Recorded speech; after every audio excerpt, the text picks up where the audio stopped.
อุ๋งอิงเอาอยู่อายะคือเก่าก่อนอื่นต้องขอกล่าวคำว่าสวัสดีครับผมสวัสดีพี่น้องป้องปายมิตรหมอแคนแฟนหมอลำแฟนคลับ FC สาวน้อยเพชรบันแพงแฟนคลับ FC ลาดน้อยอุ๋งอิงสู้ขู่สู้คนเด้อครับเด้อมาพอมาพบกัน ทางช่องไทยซีเกตชาแนลในเวลา8:59 นาทีพี่น้องกับบรรยากาศถือว่าหลังฝนตกมือว่านตอนนี้บรรยากาศก็สลัวครับแดดบอห่อนบันไดบรรยากาศแบบสบายพี่น้องมิตรหมอแคนแฟนหมอลำกะอย่าลืมเบิ่งแย่งสุขภาพเด้อครับเด้อมิตรหมอแคนแฟนหมอลำสู้คู่สู้คนเป็นจังไดนะครับมือขึ้นนี่สาวน้อยเพชรบันแพงไปเล่นอยู่ที่อำเภอศรีนะอำเภอบารบือจังหวัดมหาสารคาม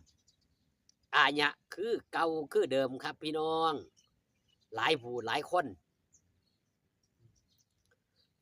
กะย่านฝนพอยังครับหมู่บ้านฝนตกหลายหม่องหลายบอนเนื่องจากพายุเข้าเนาะพี่น้องเนาะเมื่อขึ้นก็ถือว่าอากาศก็สบายแต่ลาหน่อยอุ้งอิงบ่สบายครับผู้อื่นเขาหนาวลาหน่อยอุ้งอิงฮ้อนบาดพิษแผกแตกต่างจากเขามื้อนี้ครับมื้อขึ้นก็ถือว่าจังไดครับมื้อขึ้นนี่อุ่นหนาฝาข้างได้รับการต้อนรับจากอย่างอบอุ่นจากผู้หลักผู้ใหญ่ทางด้านอำเภอบรบือจังหวัดมหาสารคามผู้คนให้การสนับสนุนล้นหลามมีผู้หลักผู้ใหญ่เป็น FC เป็นแฟนคลับลาน้อยอุ้งอิงโดยตรงถือว่าเป็นศิลปินคนหนึ่งคนเดียวครับที่มีแฟนคลับมี FC มากมายว้าวหลายคลิปต่อหลายคลิปครับทุกสถานะทุกสาขาอาชีพที่เป็นแฟนคลับ FC ลาน้อยอุ้งอิงถือว่าเป็นการไปแสดงอยู่ในขวงเขตถิ่นกำเนิดของสาวน้อยเพชรบ้านแพงบอกกับบ่ไก่กันจากอำเภอบารบือไปอำเภอโกสุมพิสัยเนาะพี่น้องเนาะมื้อนี้ครับลาน้อยอุ้งอิงกะยังมีงาน2 งานซ้อนบ่ว่าจะเป็นงานรับเชิญยกช่อฟ้าเป็นปีที่2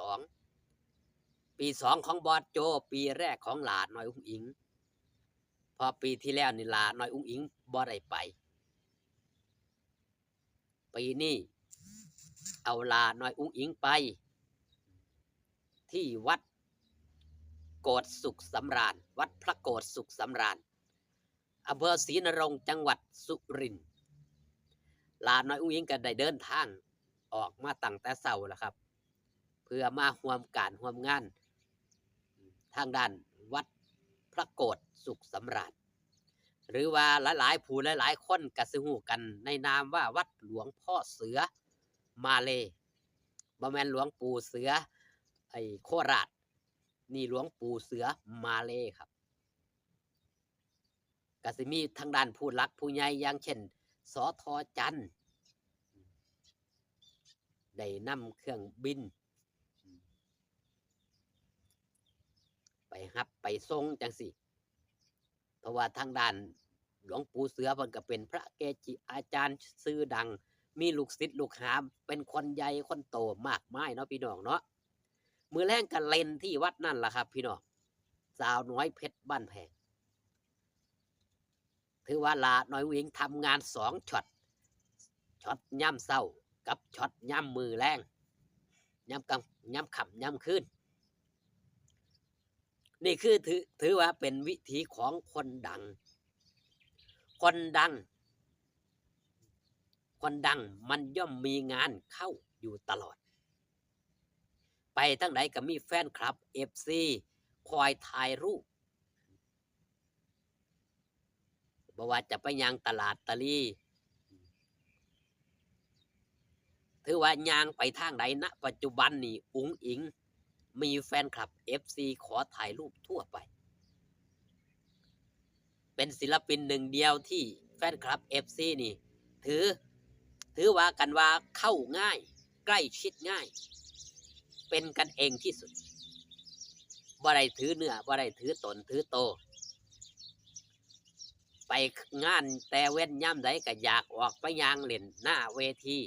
เพื่อไปเช็คเรตติ้งไปพบปะมิตรหมอแคนแฟนหมอลำพ่อแม่ที่เพิ่นได้เบิ่งได้แย่งได้เห็นเพิ่นก็หักครับด้วยความหักด้วยความแพงมื้อคืนก็เป็นงานการกุศลแน่เป็นงานประจำปีของเพิ่นนำก็ถือว่าทางด้านมิตรหมอแคนแฟนหมอลำก็ให้ความร่วมมือเนาะขายบัตรล่วงหน้าไปแล้วก็มีขายหน้างานก็มีมันก็เลยอาญะตามที่พี่น้องมิตรหมอแคนแฟนหมอลำได้เบิ่งได้แย่งนั่นแหละสมกับเป็นหมอลำเพลินอันดับหนึ่งของประเทศและก็มีศิลปินที่ฮอตฮิตอันดับหนึ่งหรือว่าอันดับต้นๆของประเทศก็ว่าได้นั่นคือลาน้อยอุ๋งอิงที่มิตรหมอแคนแฟนหมอลำหลายผู้หลายคนติดตามเบิ่งแย่งอยู่ทุกค่ำเช้าเบิ่งก่อนนอนก็เบิ่งตื่นขึ้นมาก็เบิ่งถือว่ามิตรหมอแคนแฟนหมอลำนี่ได้เบิ่งหลาน้อยอุ๋งอิงณปัจจุบันนี่ผู้ใดเป็นแฟนคลับ FC โตย่งหรือว่า FC ขอบตาดำเบิ่งขอบตาดำก็มีความสุขก็อย่าลืมอย่าพลาดครับบัตรกลุ่มปิดก็มีครับ119 บาทพี่น้องมิตรหมอแคนแฟนหมอลำก็ซอยเบิ่งซอยแย่งคอยสนับสนุนยั่งท่านครับพี่น้องฮอดวันที่2 เมษายนหนังขายออกครับวันที่17 กรกฎาคมนี้เข้าฉายทุกโรงภาพยนตร์แน่นอน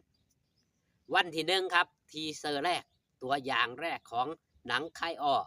พี่น้องมิตรหมอแคนก็สิได้เบิ่งพร้อมกัน9 โมงเช้าครับหรือว่า3 โมงเช้า9 นาฬิกานั่นเอง